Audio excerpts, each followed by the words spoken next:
We're Rick and Adam, digital nomads who ditched the 9-to-5, sold everything and set sail for freedom. These days you'll find us cruising the UK canal network on board our Narrowboat Serenissima. When we're not on the water, we're slow travelling across Europe and beyond. Living abroad, crossing oceans by ship, and embracing life as remote workers and explorers. Subscribe and join us on board and abroad.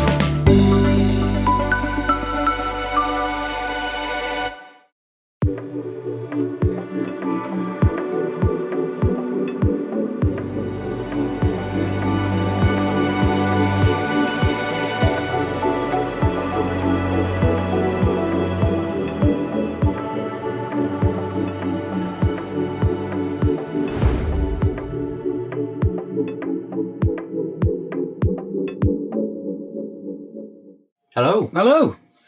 So you join us for a slightly different vlog this week.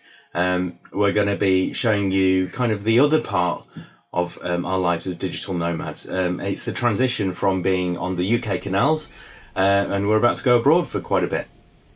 So yeah, today we have spent the day packing down the boat, which is always quite a lot of effort, more effort than you would expect it to be. Making it secure, making it safe, and more importantly, making it so we don't have to think about it when we're away.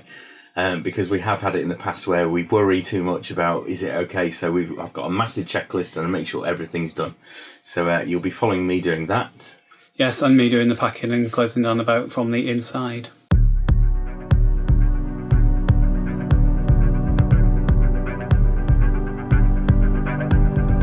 Now the Shropshire.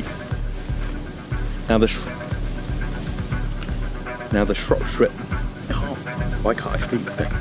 Now, the Shropshire Union Canal, the Shroppie, has on quite a lot of it what's known as the Shroppie Shelf, which means that down here under the waterline there is actually a concrete shelf which sticks out round about 1.5 feet from the bank. And if we don't put down tyres like these on certain parts of the Shroppie, then our boat is going to bang against that shelf all night long, which isn't good for the boat and it's not good for keeping us awake. As you can see here, this part of the canal doesn't have a shelf because we are snug against the bank and that's how we'd like it. But quite a lot of the Shroppie does have a shelf, so we need these out whenever we're on the Shroppie. But because we're leaving the boat, I always like to put them all away. So that's the first job.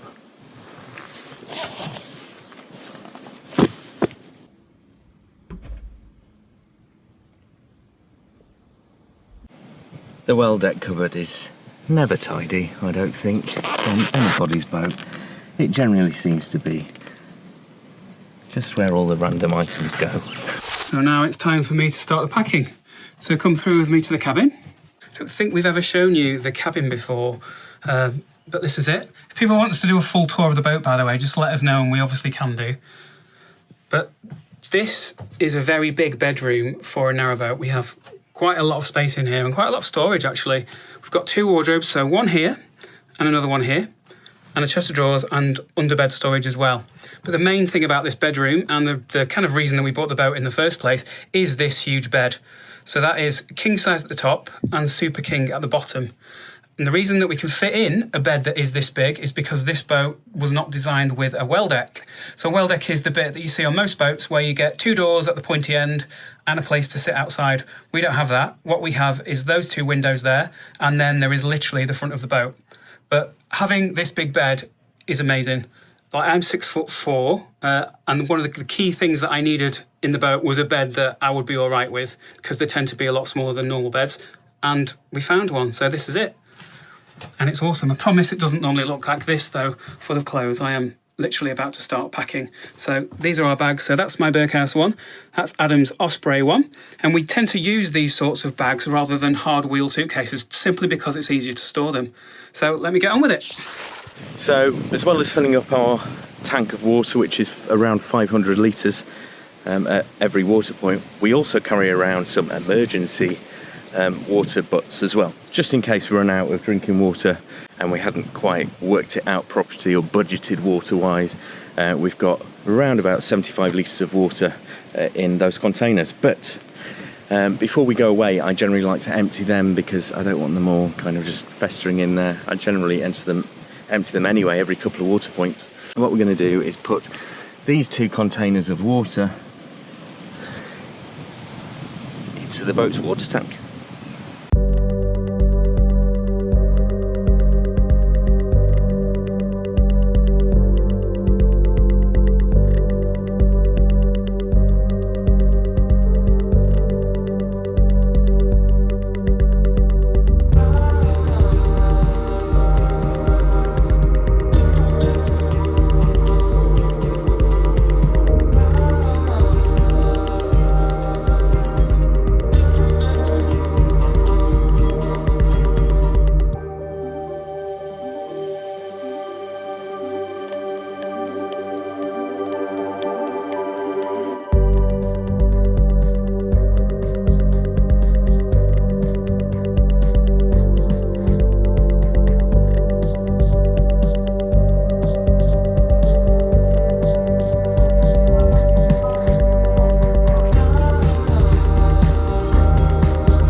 Every time we leave the boat, we have to put loads of these moisture catchers around because otherwise it gets too damp. Even in the summer, it gets too damp.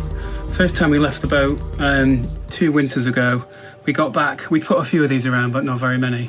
And all the pictures had fallen off the wall because they were all stuck on with command strips. And it got so humid that the glue had melted, so all the pictures had just fallen on the floor. So now, anytime we go away, even in the summer, we use these all over the boat, and it keeps the moisture at bay. So the next thing to check before we leave the boat is the cameras. This one is, obviously, as you can see, it's a very visible camera. It stands up on the boat, it's like very prominent. We want it to be, we want people to know that there is a camera there. And it's completely self-reliant. It's got a solar panel there, it's got a SIM card in it. So it doesn't need our Starlink, it just runs straight onto 5G, and we can see it on our phones wherever we are. However, that isn't the only camera on the boat. We've got 2 or 3 others which are not prominent at all on purpose, and they're hidden around the boat, and I challenge you to find them, because actually when I put them in, I said to Rick, right, find them. And he couldn't until I pointed them out.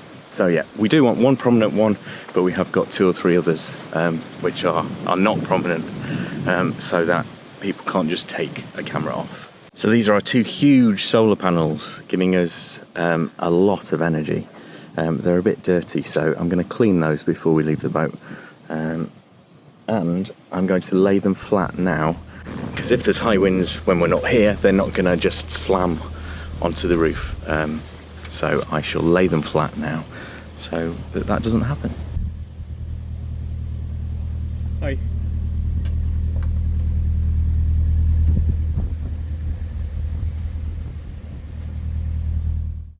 So now it's time to move inside into the engine bay for a few things that need doing in there before we leave the boat.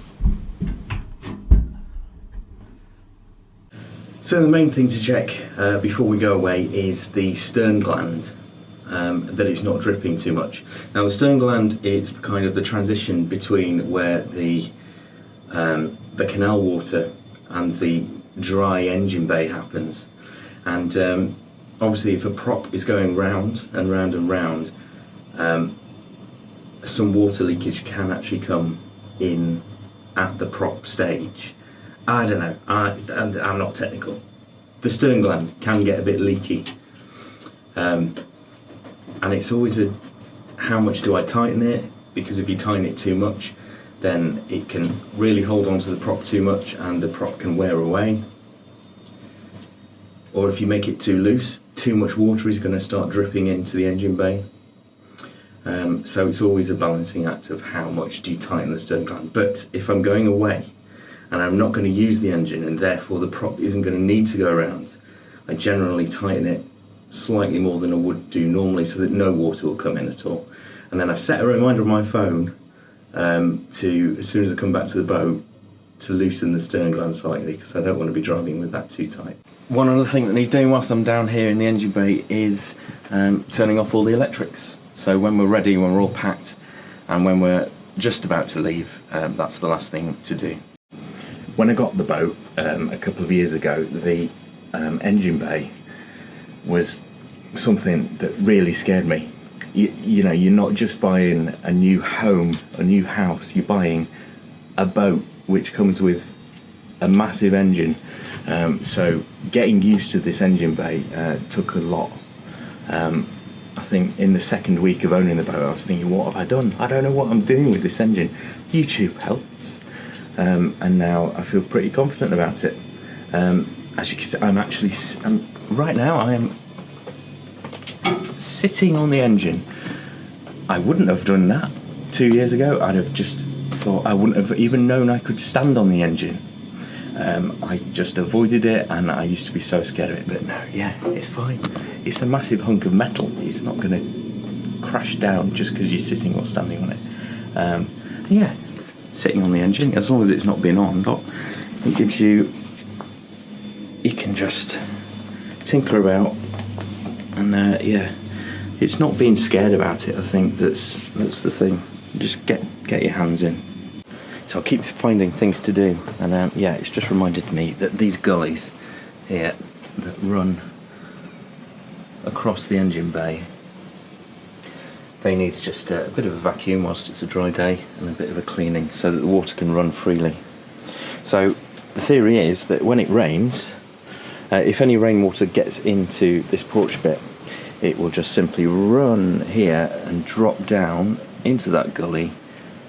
It could follow this one across, and then here, if I move this, you'll see there's a hole there where the water will run out into the canal. Have you finished tinkering with your gland yet? Yes, I've tightened it.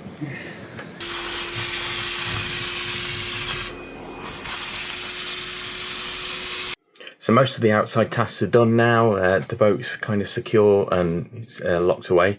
Now time to get packing. As a digital nomad, obviously it means we're working wherever we are, so we kind of need to take our office with us. So I thought I'd run you through some things that we take. So generally all electrics go in my hand luggage, but just to separate them, I put them in this nice Harris Tweed electrics bag, which I call it. So we've got an Ethernet cable, and an adapter which will take Ethernet cable and SD cards and all sorts there, because we have had it sometimes in particularly Airbnbs. The internet is just so unstable, and if we've got meetings and uploads, then we need a more reliable system, so we take Ethernet with us just in case. A nice small fan there for the side of the bed, very handy because it does get warm. We've got our trusty adapter for all over the world with a plaster on it because it's a bright light, that, and it keeps us awake at night, so we've put a plaster over that. Always forget this, but I'm glad I've remembered this time. The adapter for the Apple plug, so that we don't have to plug the UK end into an adapter. We just take the UK bit off and put that on. This is a really good tip. Fire stick. Any or most hotels, you're able to plug it in the back of the TV, and you've basically got your own TV and your own shows and pay-per-view shows wherever you go. We always take some batteries with us. They always come in handy. It's really annoying if we forget this, because you have to race around the apartments or hotels and find little needles to get SIM cards out, so we always take a SIM card needle thing for phones. Our external hard drives, we've got 3 of them, I think totaling 3 terabytes. That's got all our AV stuff on for our jobs. We both do design work, so it's got loads of stock video and lots of clients' stuff, all securely on there. So, and then various cables. Ooh, top tip: always take a couple of pegs with you. You can always peg something up, like washing, a random bit of washing. Oh, and elastic bands as well. Very handy. So I'm going to pack that in there, and that'll go in my hand luggage, and then that bit is ready to go.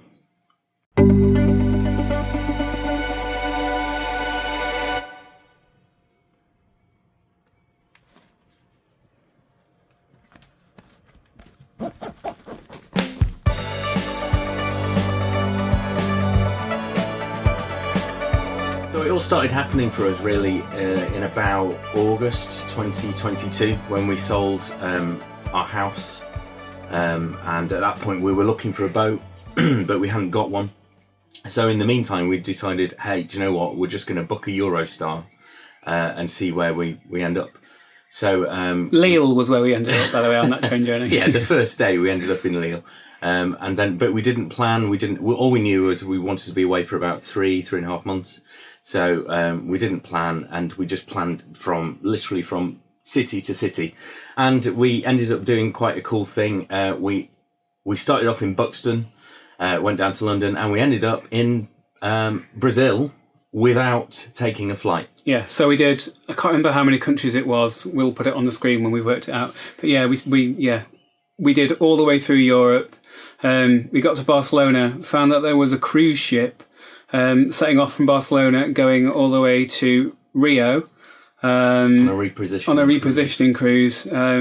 So we jumped on it. So we managed to do another continent. And then when we got to Brazil, we decided, we'll add in some flying from there. So we went to South America then, and then back to the UK for Christmas that year. And it was the January of 23 then where we bought the boat, and we moved on eventually in April or May. Anyway, it was that trip which influences us to just go with the flow and we just book a little bit and see where it takes us. And we've done it again. So maybe 5-6 weeks ago, Eurostar had a massive sale, and we managed to grab some tickets for £35 each from St Pancras to Gare du Nord in Paris. Yeah. And then we thought, right, that's it done. We don't need to book anything else. But wanderlust and the urge to book, we have ended up booking some things after the Eurostar.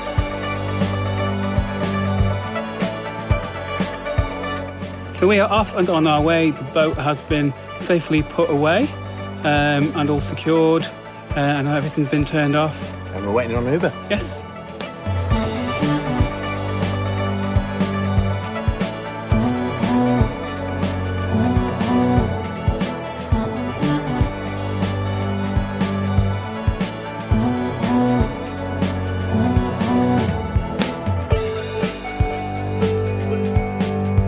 Another leg done. London Euston now, and just a quick stopover tonight. Maybe have a couple of drinks. Definitely. Because it's boiling. It's hot. So we need to refresh, and then Paris tomorrow. My book's in there. Every time we go past it, he says his book's in there. No one's ever seen his book in there, though. Just checking into the first hotel of the trip, and I've got the number on the door. I hope this isn't a sign. In a very glamorous London hotel. This is the Travelodge Farringdon. Yeah, we just think if it's any time it's just one random night in a city, we generally just book a really cheap hotel. It's just somewhere to sleep. Any more than 2 nights, we generally look at nicer hotels. But yeah, just tonight, fine. London. Yeah, right. Do travel. Right now it's 34 degrees. What we needed was a hotel with decent air conditioning, and that's what we've got. Thankfully. So we arrived in London on the first day of an official heatwave, the first heatwave in Europe this year. So definitely tube is a no-go, and neither is bus. In fact, we keep seeing people getting off the bus, absolutely sweltering. So a walk it is, because we want to make it down to the Thames and have a couple of pints. I think we might have some pints on the way. It's hot. Yeah, I think we have to. So this pub, the Ship Tavern in Holborn, was established in 1549, so that makes it 200 years older than the oldest canal in the UK, and over 200 years older than America.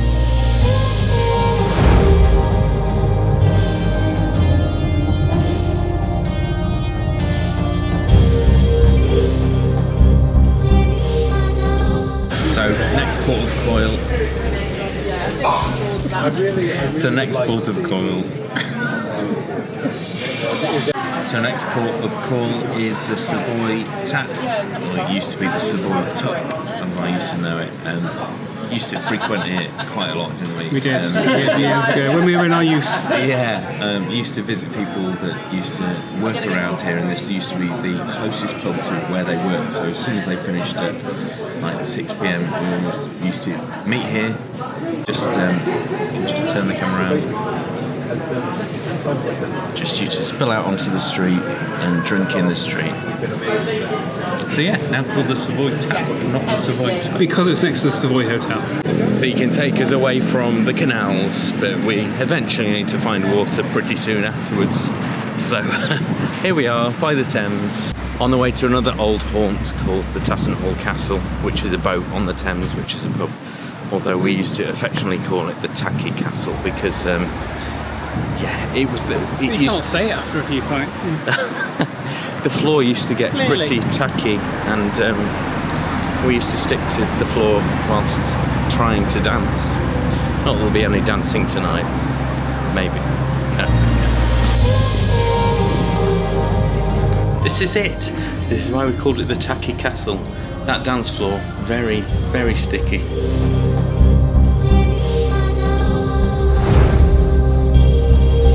Welcome to day 2 in very sunny London. Yeah, it's properly hot, and there's been a red alert for Paris for the heatwaves, so got that to look forward to. Yeah. But all good, and looking forward to the Eurostar. And this is St Pancras Station. In my opinion, the most pretty station in London, maybe in the UK. And there's the Eurostar terminal over there.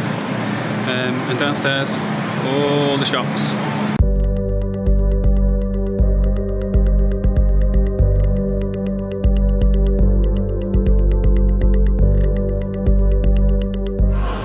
It's absolute chaos. No seats.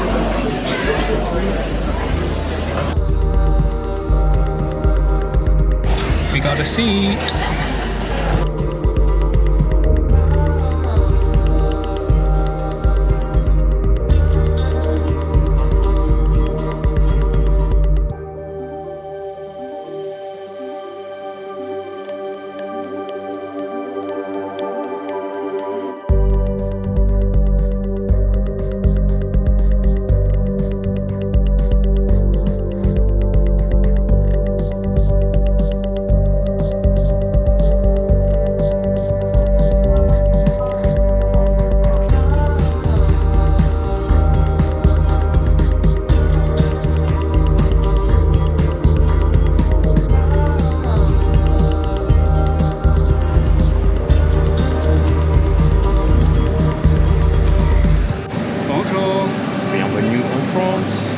So we've got just a short walk now to the hotel.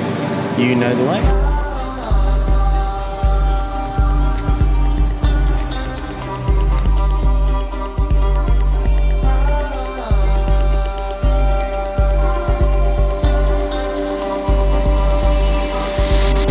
So we are here. We have done the first leg of the trip and made it to Paris. Feels very good to be back in Europe.